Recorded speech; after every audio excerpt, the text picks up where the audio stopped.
The chilling case of Caril Ann Fugate. Caril Ann Fugate's name is forever tied to one of the most infamous crime sprees in American history. In 1958, at just 14 years old, she became the youngest female to be tried and convicted of first-degree murder. But was she a hostage manipulated by her older boyfriend, Charles Starkweather, or a willing participant in the brutal killings that left 11 people dead? A relationship turned deadly. Growing up in Lincoln, Nebraska, Caril was an intelligent and well-liked junior high school student. At 13, she began dating 18-year-old Charles Starkweather, a high school dropout with a troubled past. Starkweather was infatuated with Caril, and their relationship quickly became intense. Everything changed on January 21, 1958. Starkweather went to Caril's home and, after an argument, shot and killed her stepfather, Marion Bartlett, and her mother, Velda. Then, in a horrifying act, he clubbed her 2-year-old half-sister, Betty Jean, to death. When Caril returned home, she claimed she found Starkweather waiting for her with a gun. He told her her family was being held hostage and would be killed if she didn't comply with his demands. For the next 6 days, Starkweather held Caril captive in her own home. Visitors who stopped by were turned away, and neighbors began to grow suspicious. The bodies of Caril's family were later found hidden in outbuildings on the property. A trail of terror.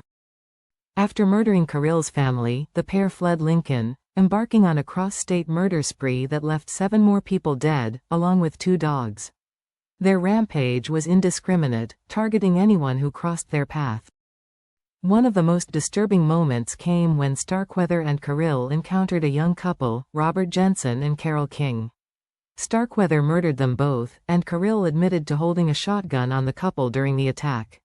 Whether she acted under duress or willingly remains one of the most debated aspects of the case. Their spree came to an end on January 29, 1958, in Wyoming, where they were arrested after a high-speed chase. Starkweather was sentenced to death and executed in 1959, but he maintained until his last breath that Caril was more than just a hostage. He claimed she actively participated in the killings. Trial and conviction. Caril Ann Fugate faced trial as an accomplice to Starkweather's crimes.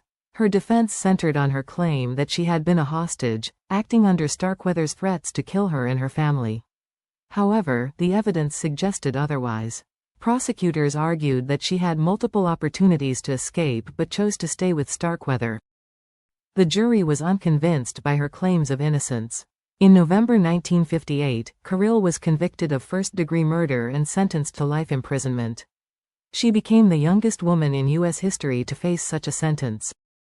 Life in prison and parole. Despite her grim sentence, Caril Ann Fugate was described as a model prisoner. In 1973, the Nebraska Board of Pardons commuted her sentence to a term of 30-50 years, making her eligible for parole. She was released in 1976 after serving 18 years behind bars. Following her release, Caril sought to rebuild her life. She worked as a nanny and janitorial assistant and kept a low profile. In 2007, she married Frederick Clare, a machinist, and the couple settled in Hillsdale, Michigan. Tragedy and controversy. In 2013, Caril faced another tragedy when she was involved in a car accident. Her husband was killed at the scene, while Caril was seriously injured. Even decades after her release, Caril's name remains controversial.